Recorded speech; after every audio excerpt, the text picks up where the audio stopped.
Hi all, welcome back to my channel. ಇದು ಬಂದು ಗುರುವಾರದ vlog ಆಗಿರುತ್ತೆ. ಸೊ ಗುರುವಾರ ಆಗಿರೋದ್ರಿಂದ ಪಾಪುಗೆ 3.5 ತಿಂಗಳದ್ದು ಇಂಜೆಕ್ಷನ್ ಇತ್ತು.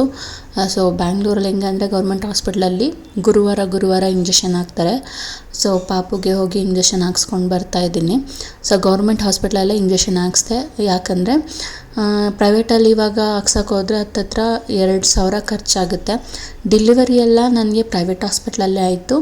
ಅಟ್ಲೀಸ್ಟ್ ಇಂಜೆಕ್ಷನ್ ಆದರೆ ಗೌರ್ಮೆಂಟಲ್ಲಿ ತೊಗೊಳ್ಳೋಣ ಅಂತ. ಯಾಕಂದರೆ ಗೌರ್ಮೆಂಟಿಂದ ಬರೋ ಫೆಸಿಲಿಟಿನ ನಾವು ಯಾಕೆ ಯೂಸ್ ಮಾಡ್ಕೋಬಾರ್ದು. ಸೊ ಕೆಲವರು ನನ್ನ ಥರನೂ ಕೂಡ ಥಿಂಕ್ ಮಾಡ್ತೀರಾ ಅಲ್ವಾ. ಸೊ ನೆಕ್ಸ್ಟು ಪಾಪುಗೆ ಆಲ್ರೆಡಿ 4th ಮಂತ್ ಕಂಪ್ಲೀಟ್ ಆಗಿತ್ತು. ಇಂಜೆಕ್ಷನ್ ಯಾವಾಗ್ಲೂ ನಾವು 1 ವಾರ ಲೇಟಾಗಿ ಹಾಕ್ಸಿದ್ರು ಏನು ಪ್ರಾಬ್ಲಮ್ ಇರೋದಿಲ್ಲ. ಬಟ್ ಯಾವ ಇಂಜೆಕ್ಷನ್ನು ಬೇಗನೆ ಹಾಕ್ಸ್ಬಾರ್ದು. ಲೇಟಾಗಿ ಹಾಕ್ಸಿದ್ರು ಪರವಾಗಿಲ್ಲ, ಬೇಗ ಹಾಕ್ಸ್ಬಾರ್ದು. ಮೇಯ್ನಾಗಿ ನಾವು ಪ್ರೆಗ್ನೆಂಟ್ ಇರುವಾಗಲೇ ತಾಯಿ ಕಾರ್ಡ್ ಅನ್ನೋದನ್ನ ಮಾಡಿಸ್ಕೋಬೇಕು. ತಾಯಿ ಕಾರ್ಡಿಂದ ತುಂಬ ಯೂಸ್ ಇದೆ. ಸೊ ಗೌರ್ಮೆಂಟ್ ಹಾಸ್ಪಿಟ್ಲಲ್ಲಿ ಫ್ರೀಯಾಗಿ ಇಂಜೆಕ್ಷನ್ ಕೂಡ ಹಾಕ್ತಾರೆ. ನಂದು ತಾಯಿ ಕಾರ್ಡ್ ಬಂದು ವಾರ್ಡ್ ಸ್ವಲ್ಪ ಆ ಕಡೆ ಈ ಕಡೆ ಆಗಿತ್ತು, ಅಂದರೆ ರಾಂಗ್ ಆಗಿ ಬರ್ಸಿರೋದ್ರಿಂದ.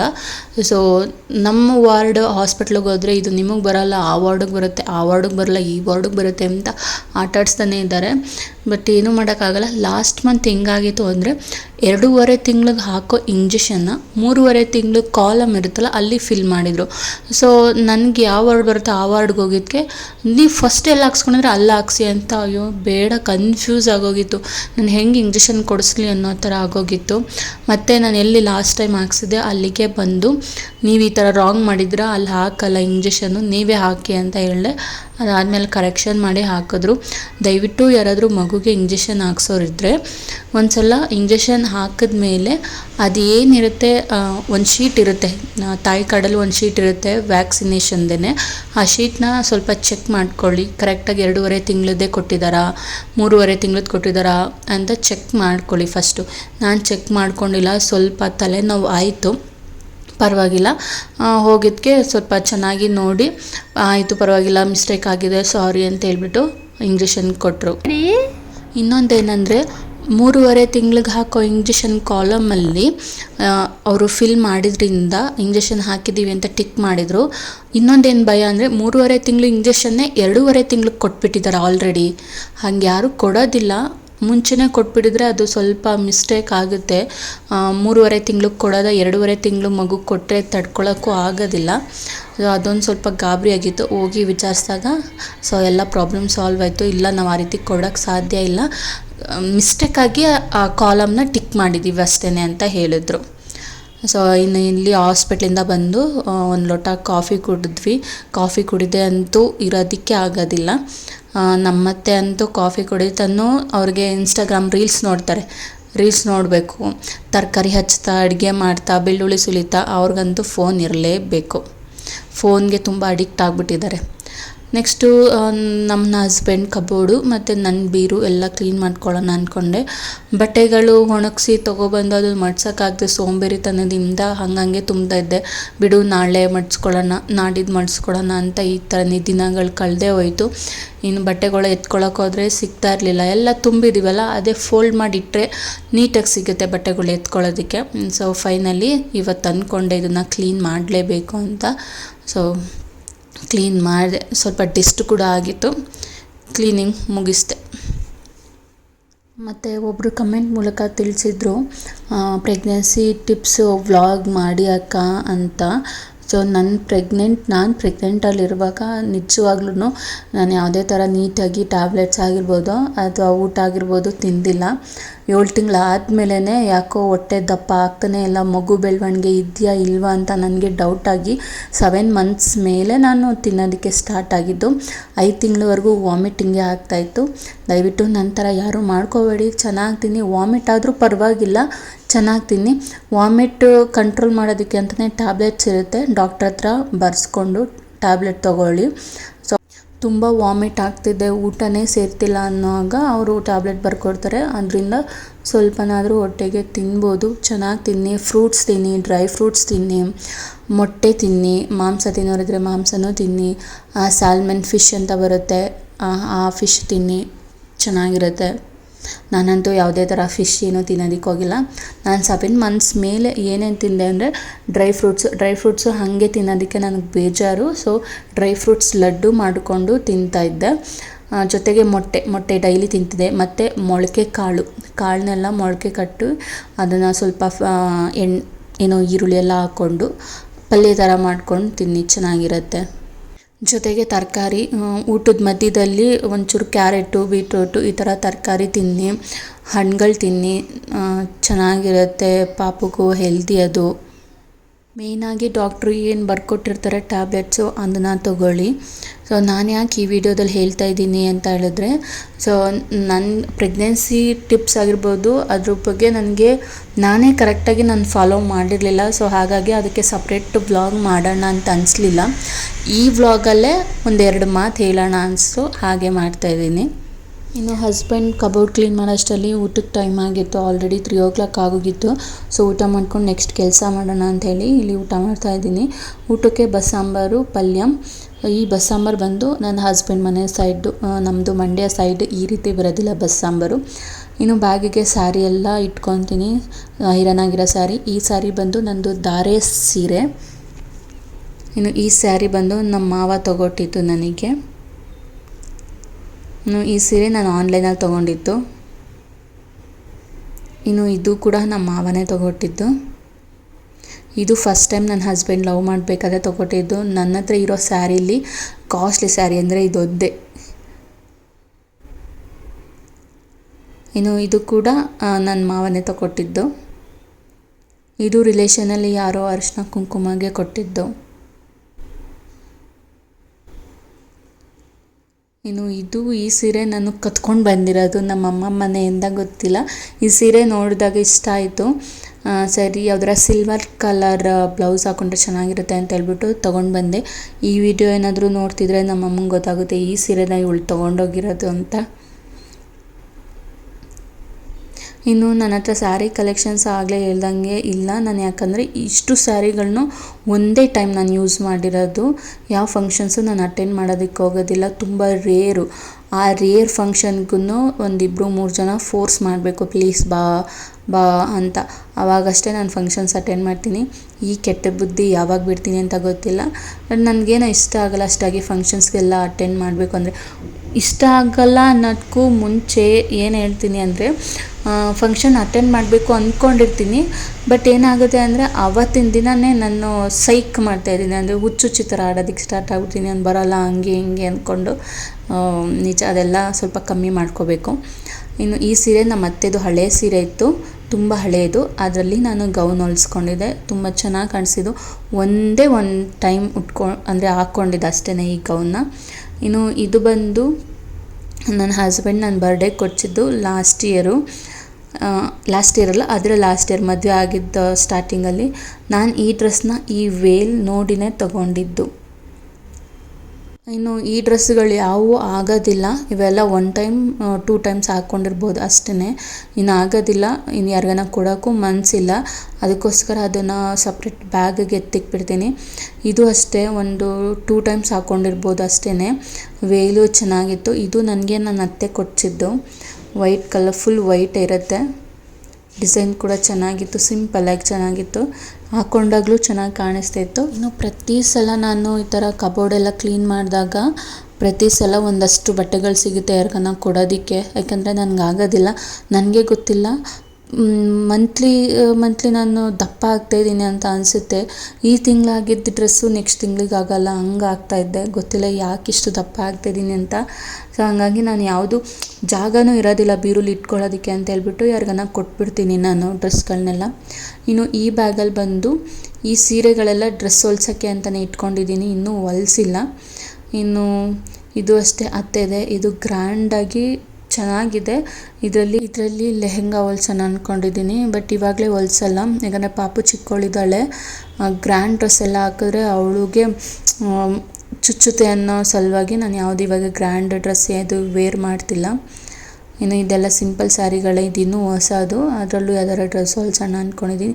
ಇದು ತುಂಬ ಹಳೆಯ ಸ್ಯಾರಿ, ನಮ್ಮಮ್ಮದು ಸ್ಕೂಲ್ ಡೇಸಲ್ಲಿ ಇದ್ದಾಗ ಒಂದು ಸಲ ಉಟ್ಕೊಂಡು ಎತ್ತಿಟ್ಟಿದ್ದು. ಇನ್ನು ಈ ಯೆಲ್ಲೋ ಕಲರ್ ಸ್ಯಾರಿ ನಮ್ಮ ಅತ್ತೆದೆ. ಅವ್ರದ್ದು ತೊಗೊಂಡು ಬಂದು ಈಗ ಡ್ರೆಸ್ ಹೊಲ್ಸೋಣ ಅಂದ್ಕೊಂಡಿದ್ದೀನಿ. ನಾನು ಹೆಂಗೆ ಅಂದರೆ ಸ್ಯಾರಿ ಯಾವ್ದಾರು ಚೆನ್ನಾಗಿತ್ತಂದರೆ ಅದರಲ್ಲಿ ಡ್ರೆಸ್ ಹೊಲ್ಸ್ಕೊಳ್ಳೋಣ ಗೌನ್ ಟೈಪಲ್ಲಿ ಆ ಥರ, ಇಲ್ಲಾಂದರೆ ಅಂಬ್ರೆಲಾ ಟೈಪಲ್ಲಿ ಡ್ರೆಸ್ ಯಾವುದಾದ್ರೂ ಹೊಲ್ಸ್ಕೊಳ್ಳೋಣ ಅಂತ ನೋಡ್ತೀನಿ. ಸ್ಯಾರಿ ಚೆನ್ನಾಗಿದ್ದರೆ ಉಟ್ಕೊಳ್ಳೋಣ ಅಂದ್ಕೊಳ್ಳಲ್ಲ, ನಾನು ಡ್ರೆಸ್ ಹೊಲ್ಸೋಕ್ಕೆ ಪ್ಲ್ಯಾನ್ ಮಾಡಿರ್ತೀನಿ. ನನ್ನ ಹತ್ರ ಇರೋ 3-4 ಸೀರೆಗಳು ಬೇರೆಯವ್ರು ಕೊಟ್ಟಿರೋದೆ. ನಾನು ಸ್ಯಾರಿಗಳಿಗೆ ಅಷ್ಟು ಬಂಡವಾಳ ಹಾಕೋದಿಲ್ಲ. ಒನ್ ಟೈಮ್ ಇವಾಗ ಒಂದು 10,000 ರೂಪಾಯಿ ಸೀರೆ ತೊಗೊಂಡ್ರೆ ಅದು ನೆಕ್ಸ್ಟ್ ಟೈಮ್ ಉಟ್ಕೊಳ್ಳೋಕ್ಕೆ ಆಗಲ್ಲ. ಯಾಕಂದರೆ ಒಂದು ಸಲ ನೋಡಿರ್ತಾರೆ ಆಲ್ರೆಡಿ ಎಲ್ಲರೂ, ಮತ್ತು ಇನ್ನೊಂದು ಸಲ ಏನು ಉಟ್ಕೊಳ್ಳೋದು ಅಂತ ಎತ್ತಿಟ್ಬಿಡ್ತೀವಿ. ಸೊ ಹಾಗಾಗಿ ನಾನು ಅಷ್ಟೊಂದು ಕಾಸ್ಟ್ಲಿದೆಲ್ಲ ತೊಗೊಳೋದಿಲ್ಲ. ಇನ್ನು ಈ ಡ್ರೆಸ್ಸು ಇನ್ನೂ ಹೊಲ್ಸಿಲ್ಲ. ಇದು ಸ್ಕರ್ಟ್ ಲಾಸ್ಟ್ ಇಯರ್ ಬರ್ಡೇಗೆ ನಾವು ಹೊಲ್ಸಿ ಹಾಕ್ಕೊಳ್ಳೋಣ ಅಂದ್ಕೊಂಡೆ, ಬಟ್ ಅಕ್ಕಗೆ ಆಕ್ಸಿಡೆಂಟ್ ಆಗಿತ್ತು ನಮ್ಮ ಅಕ್ಕಗೆ. ಸೊ ಹಾಗಾಗಿ ಯಾವುದೇ ರೀತಿ ಸೆಲೆಬ್ರೇಟ್ ಮಾಡಿಲ್ಲ. ಈ ವರ್ಷ ನೋಡಬೇಕು, ಹೊಲಿಸ್ಬೇಕು. ಇದು ಬಂದು ದುಪ್ಪಟ್ಟ ನಾನು ಸಪ್ರೇಟ್ ತೊಗೊಂಡಿದ್ದು ಆನ್ಲೈನಲ್ಲೇ, ಚೆನ್ನಾಗಿದೆ. ಎಲ್ಲ ಕೂಡ ಅಷ್ಟೇ, ಡ್ರೆಸ್ ಆಗಿರ್ಬೋದು, ಸ್ಯಾರಿ ಆಗಿರ್ಬೋದು, ಈ ಥರ ಏನಾದರೂ ಲೆಹೆಂಗಾ ಆ ಥರ ಏನಾದರೂ ಹೊಲ್ಸಿದ್ರೆ ಒಂದೇ ಟೈಮ್ ಹಾಕ್ಕೊಳ್ಳೋದಕ್ಕೆ ಸಾಧ್ಯ. ನೆಕ್ಸ್ಟ್ ಟೈಮ್ ಅದು ನನಗಾಗೋದೇ ಇಲ್ಲ, ಯಾರಿಗಾನ ಕೊಟ್ಟಿರ್ತೀನಿ, ಇಲ್ಲಾಂದರೆ ಮೆಮೊರಿಗೆ ಎತ್ತಿಟ್ಟಿರ್ತೀನಿ. ಇನ್ನು ಈ ಸೀರೆ ನಮ್ಮ ಅತ್ತೆ ನನಗೆ ಕೊಡಿಸಿದ್ದು ನಾನು ಪ್ರೆಗ್ನೆಂಟಲ್ಲಿರುವಾಗ ಆ್ಯನಿವರ್ಸರಿ ಇತ್ತು. ಆ್ಯನಿವರ್ಸರಿ ದಿನ ನಾನು ಅಂದ್ಕೊಂಡಂಗೆ ಯಾವುದೂ ನಡೀಲಿಲ್ಲ, ಹಾಗಾಗಿ ಬೇಜಾರಲ್ಲಿ ಕೂತಿದ್ದೆ. ನನ್ನ ಸೊಸೆ ಪ್ರೆಗ್ನೆಂಟ್ ಟೈಮಲ್ಲಿ ಬೇಜಾರಲ್ಲಿ ಇರಬಾರ್ದು ಅಂತ ಸರ್ಪ್ರೈಸಾಗಿ ಇದು ಕೊಟ್ಟಿದ್ದು. ಬೆಳಗ್ಗೆ ಹೋಗಿ ತೊಗೊಂಡು ಬಂದು ಸಂಜೆ ಅಷ್ಟರಲ್ಲಿ ಬ್ಲೌಸ್ ಹೊಲಿಸಿ ಕೊಟ್ಟಿದ್ದಾರೆ.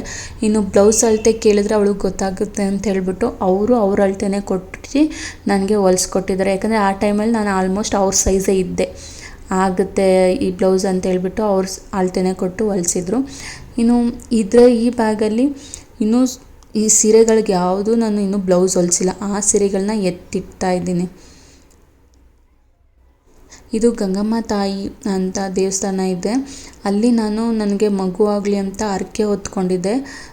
ಹರಕೆ ಹೊತ್ಕೊಂಡಾಗ ಈ ಸೀರೆನ ಇಟ್ಟು ಪೂಜೆ ಮಾಡಿ ನೆಕ್ಸ್ಟ್ ಅದನ್ನು ನಾವು ತೊಗೊಂಡು ಬರ್ತೀವಿ. ಆವಾಗ ತೊಗೊಂಡಿದ್ದಂಥ ಸೀರೆ ಇದು, ಪೂಜೆ ಮಾಡೋದಕ್ಕೆ ಅಂತಲೇ. ಇನ್ನು ಇದು ನಾನು ಪ್ರೆಗ್ನೆಂಟಲ್ಲಿದ್ದಾಗ ನಮ್ಮ ಅಜ್ಜಿ ನನಗೆ ಕೊಟ್ಟಿದ್ದು. ನಮ್ಮ ಅಜ್ಜಿ ಅಂದರೆ ನಮ್ಮ ಅತ್ತೆ ಅಮ್ಮ. ಇನ್ನು ಇದು ಸ್ಯಾರಿ ಚೆನ್ನಾಗಿತ್ತು, ನಮ್ಮ ಚಿಕ್ಕತ್ತೆ ಮಾರ್ತಾಯಿದ್ರು ಆವಾಗ ಸ್ಯಾರೀಸ್ ಎಲ್ಲ, ಆವಾಗ ತೊಗೊಂಡಿದ್ದು. ಇನ್ನು ಇದು ಅಕ್ಕ ನಾನು ಮದುವೆ ಆದಮೇಲೆ ಫಸ್ಟ್ ಟೈಮ್ ನಾನು ಅವ್ರ ಮನೆಗೆ ಹೋದಾಗ ಅರ್ಶಿನ ಕುಂಕುಮಗೆ ಕೊಟ್ಟಿದ್ದು. ಇನ್ನು ಈ ಸೀರೆ ಹಸ್ಬೆಂಡ್ ಕೊಡಿಸಿದ್ದು ವರಲಕ್ಷ್ಮಿ ಹಬ್ಬದಲ್ಲಿ ಲಾಸ್ಟ್ ಇಯರ್. ಇನ್ನು ಈ ಸೀರೆ ಬಂದು ಭಾವ ಕೊಡಿಸಿದ್ದು. ಈ ಸೀರೆ ದೇವ್ರಿಗೆ ಉಡ್ಸಿ ಮಾರೋದಕ್ಕೆ ಅಂತ ಇಟ್ಟಿರ್ತಾರಲ್ಲ ಆ ಸೀರೆ ಇದು. ಆ ಸೀರೆನ ನನಗೆ ಕೊಡಿಸಿದ್ದು. ನಿಜವಾಗ್ಲೂ ಒಂಥರ ಖುಷಿ ಆಯಿತು. ನಮ್ಮ ಭಾವ ಕೊಡಿಸಿದ್ದು ಅದು ದೊಡ್ಡ ಖುಷಿ. ನೀವು ಅಂದ್ಕೋಬೋದು ಏನು ಯಾವ ಸ್ಯಾರಿನೂ ಚೆನ್ನಾಗಿಲ್ಲ ಏನು ಅಂತ, ನಮ್ಗೆ ಯಾಕೆ ತೋರಿಸ್ತಿದ್ದಾಳೆ ಇವಳು ಸ್ಯಾರಿಗಳನ್ನ ಅಂತ. ಬಟ್ ನನ್ನ ಹತ್ರ ಏನು ಸ್ಯಾರಿಗಳಿದೆ, ಯಾವ ಥರ ಇದೆ ಅಂತ ತೋರಿಸ್ಬೇಕನ್ನಿಸ್ತು. ಸೊ ಹಾಗಾಗಿ ಈ ವಿಡಿಯೋದಲ್ಲಿ ತೋರಿಸಿದ್ದೀನಿ. ಇನ್ನು ಈ ಥರ ಸ್ಯಾರಿ ಬ್ಯಾಗ್ಸೇ ಸಿಗುತ್ತೆ, ಅದರಲ್ಲಿ ಹಾಕೋದ್ರಿಂದ ನಮಗೆ ಬೀರುಲಿ ಸ್ಪೇಸ್ ಸಾಕಾಗುತ್ತೆ ನಮಗೆ ಬೇರೆ ಬಟ್ಟೆಗಳು ಇಟ್ಕೊಳ್ಳೋದಕ್ಕೂ. ಇನ್ನು ಈ ಸೀರೆ ರಂಗೋಲಿ ಸೀರೆ ಅಂತೆ, ಫುಲ್ ಎಲ್ಲ ಈ ಥರ ರಂಗೋಲಿ ಇರುತ್ತೆ. ಸೊ ಇದು ನಮ್ಮ ಅತ್ತೆ ಹೊಲ್ಸ್ಕೊಂಡಿದ್ದಾರೆ, ಅವ್ರು ಇನ್ನೂ ಹಾಕ್ಕೊಂಡೇ ಇಲ್ಲ. ಫಸ್ಟ್ ನಾನು ಹಾಕಿ ಕೊಡ್ತೀನಿ ಅಂತ ಹೇಳ್ಬಿಟ್ಟು ನಾನು ಇಸ್ಕೊಂಡೆ ಆ ಸೀರೆನ. ಇನ್ನು ನೆಕ್ಸ್ಟು ಸ್ವಲ್ಪ ಫ್ರಿಡ್ಜ್ನ ಡೀಪಾಗಿ ಕ್ಲೀನ್ ಮಾಡೋಣ ಅಂತ ಮೇಲೆ ಒರೆಸ್ಕೊಂಡು ಕ್ಲೀನ್ ಮಾಡ್ತಾಯಿದ್ದೆ. ಇವತ್ತು ಎಲ್ಲನೂ ತೆಗೆದು ತೊಳೆದು ಕ್ಲೀನ್ ಮಾಡೋಣ ಅಂದ್ಕೊಂಡಿದ್ದೀನಿ. ಈ ಥರ ಡೀಪ್ ಕ್ಲೀನ್ ಮಾಡಬೇಕಾದ್ರೆ ಫ್ರಿಡ್ಜು ನನಗೊಂದು ನೆನಪಾಗುತ್ತೆ. ಮದುವೆ ಆಗಿದ್ದು ಸ್ಟಾರ್ಟಿಂಗಲ್ಲಿ ಇದೇ ಥರ ಡೀಪ್ ಕ್ಲೀನ್ ಮಾಡೋಣ ಅಂತ ಹೇಳ್ಬಿಟ್ಟು ಈ ಥರ ಎಲ್ಲ ಎತ್ತಿಟ್ಕೊಂಡೆ. ಅದರಲ್ಲಿ ಫ್ರೀಝರಲ್ಲಿ ಈ ಥರದೊಂದು ಪ್ಲೇಟ್ ಇರುತ್ತಲ್ಲ, ಅದನ್ನು ಒಡೆದಾಕ್ಬಿಟ್ಟಿದೆ. ಸದ್ಯ ಯಾರೂ ಬೈಲಿಲ್ಲ, ಅತ್ತೆನೂ ಬೈಲಿಲ್ಲ, ಮಾವನೂ ಬೈದಿಲ್ಲ. ಅದಕ್ಕೆ ಅಂತಲ್ಲ, ಇದುವರೆಗೂ ನಾನು ಏನೇ ಮಾಡಿದ್ರೂ ಬೈದಿಲ್ಲ. ಮತ್ತು ಈ ಸಿಂಕ್ ಹತ್ರನೂ ಅಷ್ಟೇ ಪೈಪೆಲ್ಲ ಒಂದೊಂದ್ಸಲ ಕಿತ್ತಾಕ್ಬಿಟ್ಟಿದೆ ಅಂದರೆ ಇದ್ದಕ್ಕಿದ್ದಂಗೆ ಹಿಂಗೆ ಫಾಸ್ಟಾಗಿ ಪಾತ್ರೆ ಎಲ್ಲ ವಾಶ್ ಮಾಡೋಣ ಅಂದ್ಕೊತ ಅದು ಗೊತ್ತೇ ಇಲ್ಲ ಅದು ಹೆಂಗೆ ಕಿತ್ಕೊಂಡು ಬಂತು ಅಂತಲೇ. ನೀರು ಹೋಗೋ ಪೈಪು ಕಿತ್ಕೊಂಡ್ಬಂದ್ಬಿಟ್ಟಿತ್ತು. ಅದಕ್ಕೂ ಇನ್ನು ಮಾವ ಸಂಜೆ ಬಂದು ಬೈತಾರೇನೋ ಕೆಲಸ ಮುಗಿಸ್ಕೊಂಡು ಬಂದು ಅಂತ ಯೋಚನೆ ಮಾಡ್ತಾಯಿದ್ದೆ.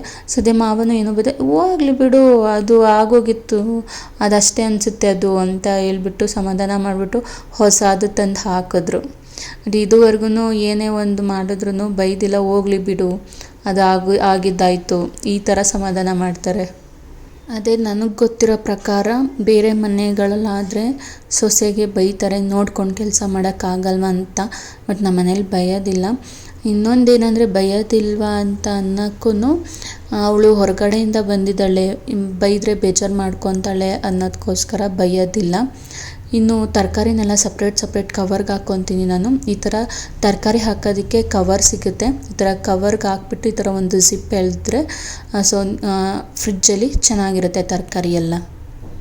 ಇನ್ನು ನಾನೇ ಏನಾದರೂ ಬೇಜಾರಲ್ಲಿತ್ತು ಅಂದರೆ ಊಟನೂ ಕರೆಕ್ಟಾಗಿ ಮಾಡಿದೆ, ನಮ್ಮ ಮಾವನ ಕಣ್ಣಿಗೆ ನಾನು ಏನಾದರೂ ಕಾಣಿಸಿಲ್ಲ ಅಂದರೆ ಕರೆದು ಮಾತಾಡಿಸ್ತಾರೆ. ಯಾಕಮ್ಮ ಬೇಜಾರಲ್ಲಿದೆಯಾ, ನಾವೇನಾದರೂ ತಪ್ಪು ಮಾಡಿದ್ವಾ, ಇಲ್ಲ ಅತ್ತೆ ಏನಾದರೂ ಅಂದ್ರ ಅಂತ ಈ ಥರ ಕೇಳ್ತಾರೆ. ಆವಾಗ ನನಗೆ ಒಂಥರ ಬೇಜಾರಾಗುತ್ತೆ. ಅವರು ಏನೂ ಮಾಡಿಲ್ಲ ಆದರೆ ಯಾಕೆ ಈ ಥರ ಕೇಳ್ತಾ ಇದ್ದಾರೆ ಅಂತ ಬೇಜಾರಾಗುತ್ತೆ. ಇನ್ನೊಂದೇನು ಕಾಮಿಡಿ ಅಂದರೆ ಅದ್ರ ಜೊತೆಗೆ ಹಸ್ಬೆಂಡ್ ಅಂದರೆ ಬಾಬು ಅಂತ ಕರೀತಾರೆ ಹಸ್ಬೆಂಡ್ನ. ಬಾಬು ಏನಾದರೂ ಹೊಡೆದ್ನಾ ಬೈದ್ನಾ ಅಂತ ಕೇಳ್ತಾರೆ. ಇಲ್ಲ ಅಂತ ಅಳ್ಳಾಡಿಸ್ತಾ ಇರ್ತೀನಿ, ಬಟ್ ಮನಸ್ಸಲ್ಲಿ ಹೊಡೆದ ಅಂತ ಹೇಳೋಣ ಅಂತ ಅನಿಸುತ್ತೆ. ಯಾಕಂದರೆ ಹಂಗೆ ಹೇಳಿನಾದರೂ ನನ್ನ ಹಸ್ಬೆಂಡ್ಗೆ ಬೈಸ್ಬೋದಲ್ಲ ಅಂತ ಒಂದು ಕಡೆ ಯೋಚನೆ ಮಾಡ್ತಾ ಇರ್ತೀನಿ.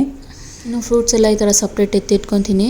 ಗಟ್ಟಿ ಇರೋ ಫ್ರೂಟ್ಸ್ ಎಲ್ಲ ಒಂದು ಬೌಲ್ಗೆ, ಸ್ವಲ್ಪ ಬೇಗ ಹಣ್ಣಾಗೋ ಫ್ರೂಟ್ಸ್ ಎಲ್ಲ ಒಂದು ಬೌಲ್ಗೆ ಎತ್ತಿಟ್ಕೊಳ್ತೀನಿ. ಲಾಸ್ಟ್ಗೆ ಈ ಥರ ಒಂದು ಜಾಲರಿ ಟೈಪಲ್ಲಿ ಇಟ್ಟರೆ ಯಾವುದೇ ಥರ ಹುಳಗಳು ಓಡಾಡೋದಿಲ್ಲ. ಇನ್ನು ನೆಕ್ಸ್ಟು ಸಮ್ಮರ್ ಸ್ಟಾರ್ಟ್ ಆಗಿದೆ ಆಲ್ರೆಡಿ. ಈ ಥರ ಮಡಿಕೆಗೆ ನೀರು ತುಂಬಿಸಿಟ್ಕೊಂಡ್ರೆ ಫ್ರಿಜ್ಜಲ್ಲಿರೋ ನೀರನ್ನ ಡೈರೆಕ್ಟಾಗಿ ಕುಡಿಯೋದಕ್ಕಿಂತ ಸೊ ಈ ಥರ ಮಡಿಕೆ ನೀರು ಕುಡಿದ್ರೆ ಒಳ್ಳೇದಲ್ವಾ. ಸೊ ಹಾಗಾಗಿ ಮಡಿಕೆಯಲ್ಲಿ ನೀರು ತುಂಬಿಸಿಟ್ಕೊಂಡೆ. ನೆಕ್ಸ್ಟು ಅಡುಗೆಗೂ ಅಂತಲೂ ಸಪ್ರೇಟ್ ಈ ಥರ ಅಂಡೇಲಿ ನೀರು ತುಂಬಿಸಿಟ್ಕೊತೀವಿ. ನೆಕ್ಸ್ಟ್ ಅಡುಗೆ ಮಾಡೋದಕ್ಕೆ ಇನ್ನೂ ಟೈಮ್ ಇತ್ತು ಅಂತ ಹೇಳ್ಬಿಟ್ಟು ಸಣ್ಣದಾಗಿ ಏನಾದರೂ ತಿನ್ನಬೇಕಂತ ಅನಿಸ್ತು. ಪಕ್ಕದಲ್ಲಿರೋ ಅಂಗಡಿಯಿಂದ ಈ ಥರ ರಸಗುಲ್ಲ ತರಿಸ್ಕೊಂಡೆ. ಈ ರಸಗುಲ್ಲ ಅಂತೂ ನಾನು ಪ್ರೆಗ್ನೆಂಟಲ್ಲಿರುವಾಗಂತೂ ಮಧ್ಯರಾತ್ರಿಲಿ ಎದ್ದು ಕೇಳ್ತಾ ಇದ್ದೆ ನನ್ನ ಹಸ್ಬೆಂಡ್ಗೆ ತಂದುಕೊಡು ಹೋಗಿ ಅಂತ. ಅಷ್ಟು ಹುಚ್ಚಿಡ್ದಿತ್ತು ನನಗೆ ಆ ಟೈಮಲ್ಲಿ. ಇನ್ನು ನೆಕ್ಸ್ಟು ನೈಟ್ಗೆ ಇದೇನೋ ಸಿಜ್ವಾನ್ ಚಿಕನ್ ಲಾಲಿಪಾಪ್ ಅಂತೆ ನನ್ನ ಹಸ್ಬೆಂಡೇ ಮನೇಲಿ ಮಾಡಿದ್ದು. ಇನ್ನು ಡಿನ್ನರ್ಗೆ ಚಪಾತಿ, ಪಲ್ಯ, ಚಟ್ನಿ, ಅದ್ರ ಜೊತೆಗೆ ಏನು ಚಿಕನ್ ರೆಡಿ ಮಾಡಿದರು ಅದು. ಇಷ್ಟೇ ಇವತ್ತಿನ ವ್ಲಾಗ್. ಈ ವ್ಲಾಗ್ ಇಷ್ಟ ಆಗಿದ್ದರೆ ಒಂದು ಲೈಕ್ ಮಾಡಿ. ಇನ್ನೂ ಯಾರೆಲ್ಲ ಸಬ್ಸ್ಕ್ರೈಬ್ ಆಗಿಲ್ಲ ಸಬ್ಸ್ಕ್ರೈಬ್ ಆಗಿ. ನೆಕ್ಸ್ಟ್ ವೀಡಿಯೋದಲ್ಲಿ ಸಿಗ್ತೀನಿ. Thank you.